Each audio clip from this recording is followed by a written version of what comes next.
Yo, yo, what's up guys, this is Mental Dude, and today, as it is Halloween, I will be doing a review of IBITSU, the only horror manga I own. I actually really like this manga, I love it in fact. So, quick little synopsis. It is a, I wouldn't say one shot, but technically in the original Japanese version, it's 2 issues, but in the West, it's 1. So, also pretty damn thick.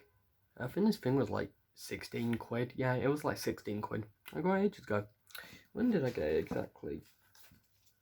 And I had the receipt for it still. But yeah. Plot is, also I can't actually hold it with one hand, so well, I can, but yeah. Also, a little parental advisory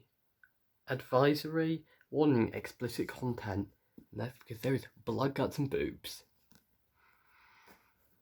That sounds like it. That honestly sounds like it should be the tagline for like a horror movie. Horror movie: blood, guts, and boobs. God. 50 Shades of Blood. Oh god, there's probably like some weird hentai out there of it. Also, I can literally see my I can literally see my reflection in my glasses. Oh, that's weird. I'm literally what? But yeah, plot. The plot is basically you have a guy who basically he's a Japanese guy. He's in college, I think, or is it uni? I think it's college. But yeah, and he's studying to be an artist. One day he takes his rubbish out and bumps into a girl who's just sat there. A girl dressed in gothic clothing. The girl then asked him, "Would you have a little sister?" And yeah, he says yes, because he does have a little sister. And after that, she becomes basically a crazy stalker bitch and ends up killing a few people on the way, as well as a dog. Let me I'm just going to quickly flick through this just to give me a reminder. She also, she breaks into his home, tricks people. God, some of the imagery in this, I love that shot. Just her leg bending out of shape. I love that. There is some good fucking imagery in this. Our main character then goes to an insane asylum, an abandoned one that is, in order to look for clues, and he finds the diary of a doctor who describes a girl called Romina Campbell. And we are shown that this Romina Campbell looks just like the demon Lolita. So you're thinking, oh, it looks like we've got the backstory of the girl. Also, I called her the demon Lolita. We don't actually find out what her real name is, so I will be referring to her as the demon Lolita, and she is her, aka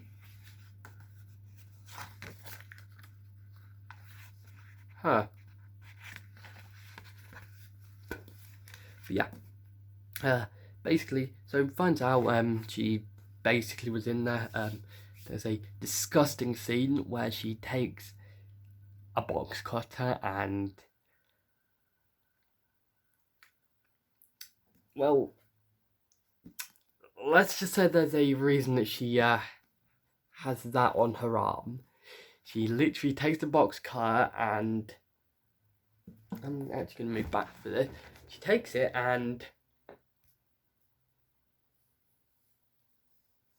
right down her arm.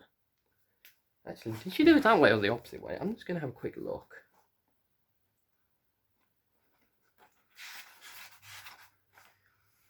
Yeah.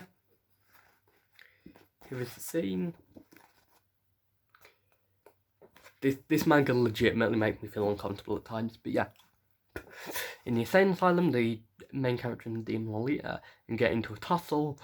She ends up drugging him, basically taking something and just injecting it into him, and then takes him home, to his home, where his parents, to his parents, and he thinks it's all over because he gave what the demon Lolita wanted and said, "You're a good little sister," because basically she keeps calling him Oni-chan, which is Japanese for big brother.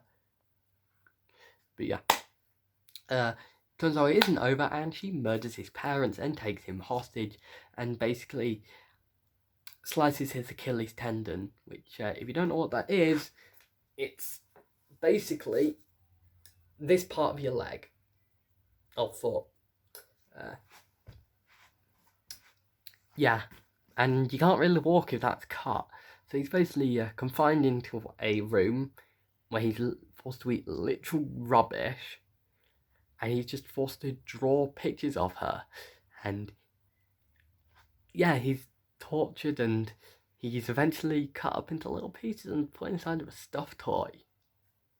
And that's the main story. There's actually 2 side stories. One of them is pretty good, the other one not so much.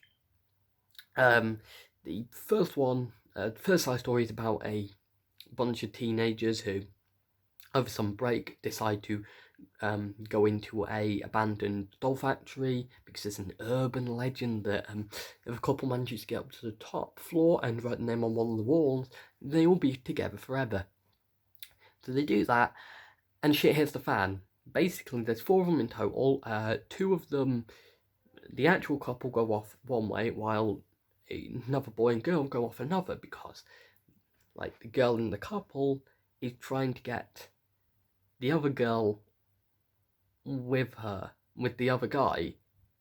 I'm gonna have to give them names. I can't remember their names. So I will call the girl who recently lost her boyfriend, because yeah, that's the reason that the other girl's trying to get into a relationship. I will call her Dolly, and you'll soon find out why. And I will call the guy she's with Skinny. You'll understand why soon. And I'm gonna call the boyfriend of the girl. Oh, fucking hell. I'm gonna call a couple. I'm gonna call the girl.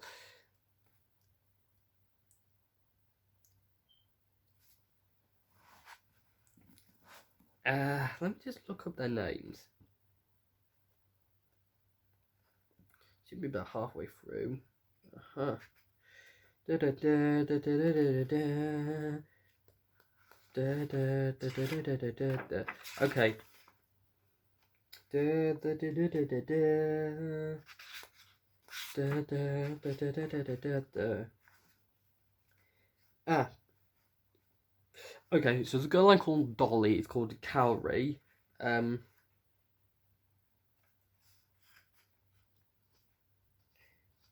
The guys are called Yuji and Satoshi. And the other girl is called...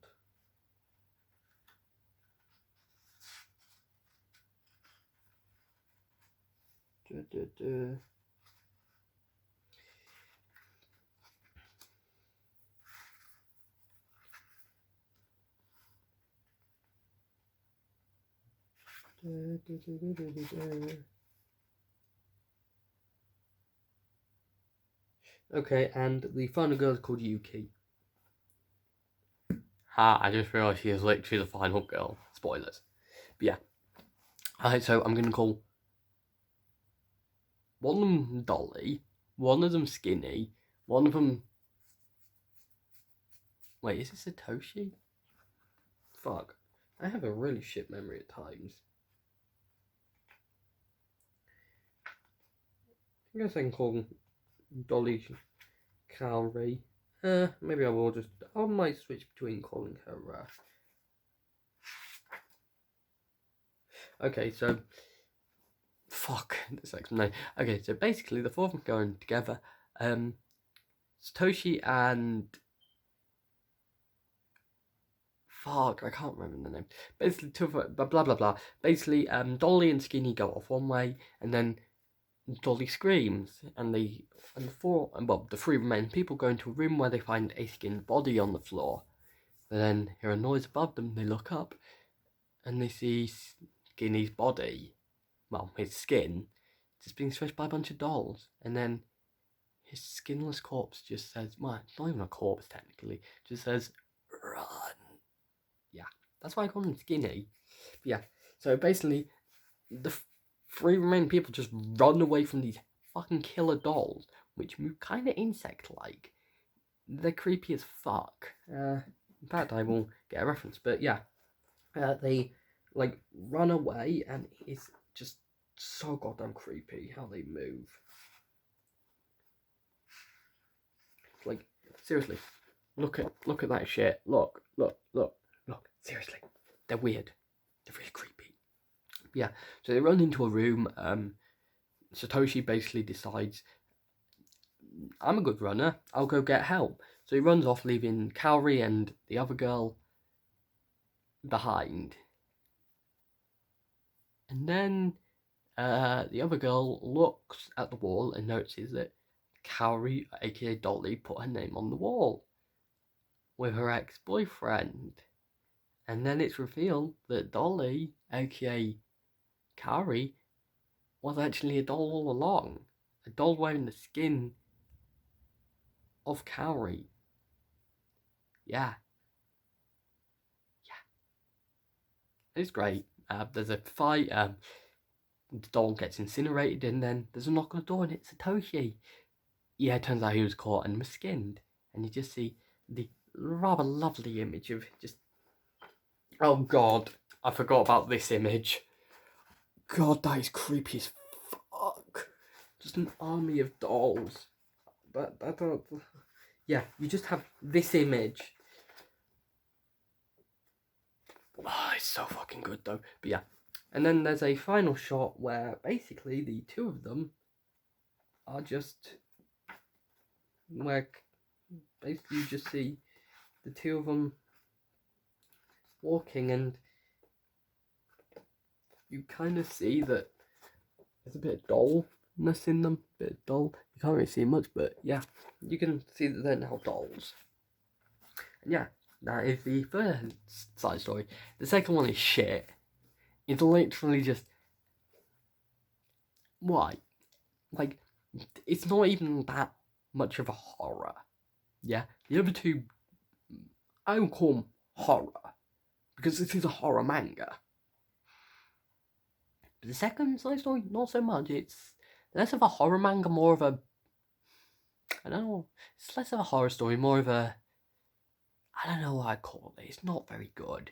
It's basically, while the other two stories have at least some form of supernatural or something like that, where there's an actual threat, like, oh yeah, a crazy stalker who, no matter what you do, you can't seem to get the upper hand, and oh yeah, a bunch of crazy dolls where you're outnumbered and there's no way of getting out of it, like, you're trapped. And then you just have this, where it's basically just a failing manga writer. Just he gets approached and is told, like, and he's like, oh yeah, there's this crazy girl. Oh, well, she's not even crazy at the beginning. He's just like, oh yeah, there's this disgusting fucking girl who, like, it's like, oh yeah, write this manga for me and I'll publish it because I'm a manga editor. Yeah, she wants it to be the way she likes it, and she's fucking crazy. And yeah, in the end, she takes it. Turns out she wasn't a manga editor and was just some crazy bitch. And they explained that the reason that she was able to track him down was because she apparently gets the details for her next victim off the phones of her last one. Which, seriously, no supernatural elements. And then in the end, like, she just comes holding a knife saying, "You ruined him." And it literally ends on a fucking bad joke. And this is the final line of the entire manga. Like, after this fantastic thing, it just ends with, looks like my cereal invention. Looks like my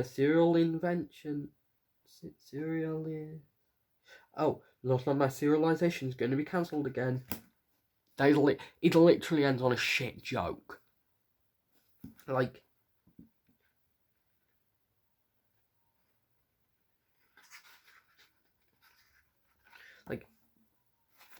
this girl is supposed to be her. It's not that good. I'm not a fan of it. Honestly, I feel like the supernatural elements could have been a lot better. But yeah, anyway, while we're on the subject of supernatural elements, I want to talk about the main story a bit more. Because I really like the main story, and this has been going on for 15 minutes. But I don't really give a shit. But yeah, basically, I like IBITSU for the fact that, you're never told, because I think the best way of describing it is, I've heard people say that, like, horror can be scary. Like, certain films are scary, like things like The Thing, the original John Carpenter version, as well as the first Alien film. Those are scary. Like, I've heard people say that they're scary for the reason that it's the unknown. Like, when you don't know something, it makes it scary because we instinctively fear the unknown. And IBITSU does that because you're never actually told that much about the demon Lolita. It's like, although she is referred to as the demon Lolita, that's just a name. That's just a common name that that's used to describe her online. But you're never told whether she's human, her origin. Like, the Romina Campbell thing was fucking great because I'm like, oh, so this is the backstory, and then it's revealed, no, that was just another time that she fucking just took the identity of someone. And it's great. And, as I said, you're never told whether she's human, whether she's a ghost, whether she's a demon, what is she? Because in the flashback, which is set like a few years prior, she looks the exact same, only she hasn't got the wound on her arm because she inflicted that on herself, which means that she can take damage. In fact, there are a few times that we've shown that she can get hurt and she can bleed. It's like the whole, if it can bleed, it can be killed thing, but she doesn't seem to die.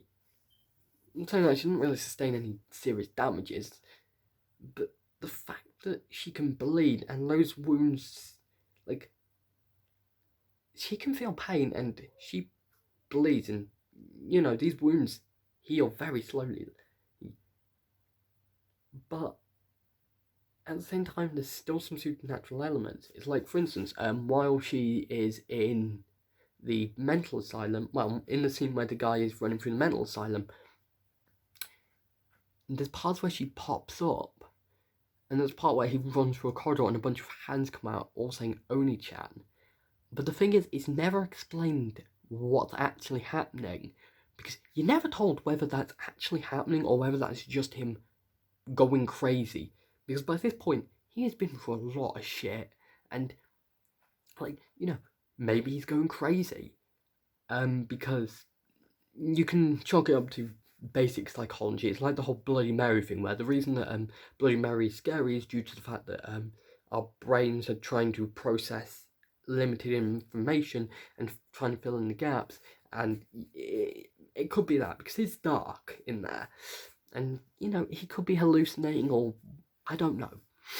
And then there's the fact of the way people interact with her, because there's a part where she asks the landlady of the place the guy lives in, oh, can I have a key? Like, I'm his sister. She's not, and for whatever reason she just gives it to her, because apparently, like, yeah, that's not very safe. But it's like, the thing is, there are numerous people. She interacts with the landlady. Yeah, then later on she interacts with the sister and the sister's friend, who is the sister's friend is the one that I showed you earlier, the one who gets her leg broken, and it's good.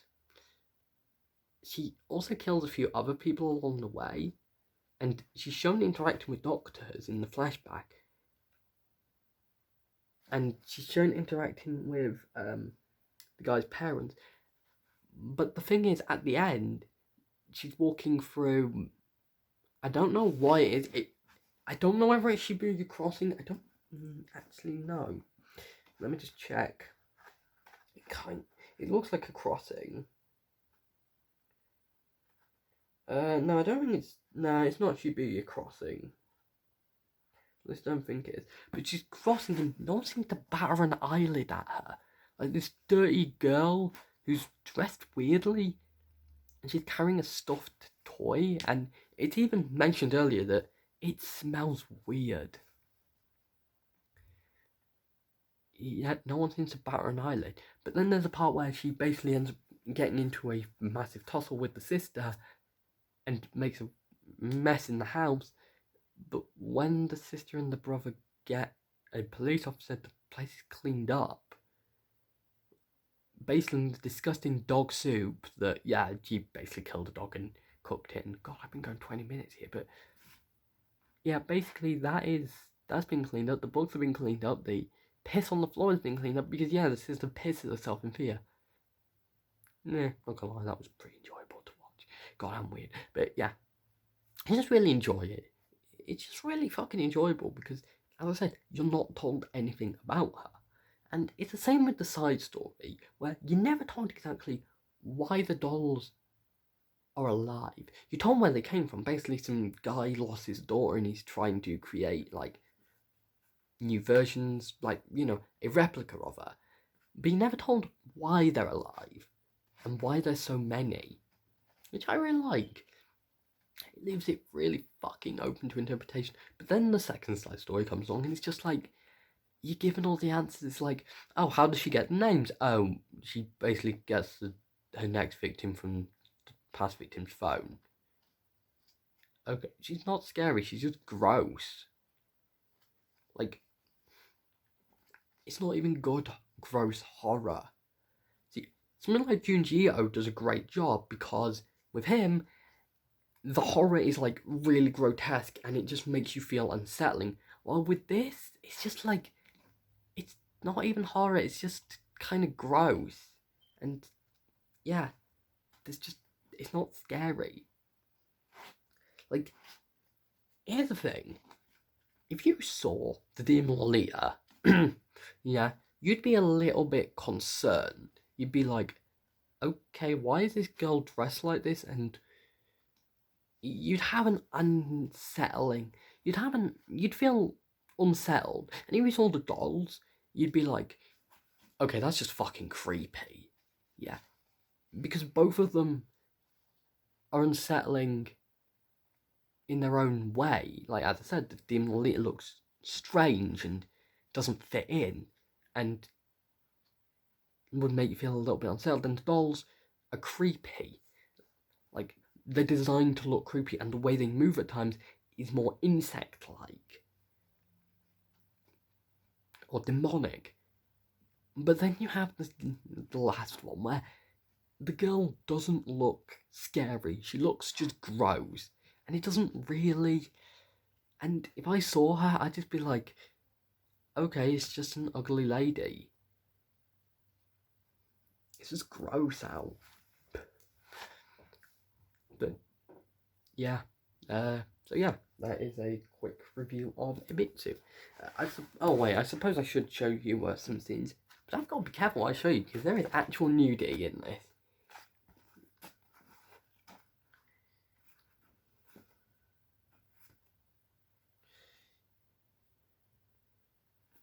Yeah, because, he'll actually write data 18.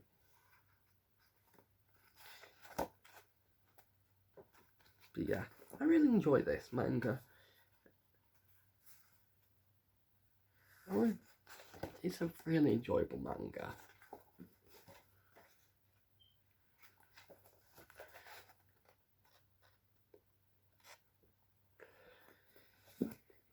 But yeah. So yeah, this is pretty much the only horror manga I own. Unless you count Death Note as a horror manga. Which, will I review? Maybe. So, yeah. Bye.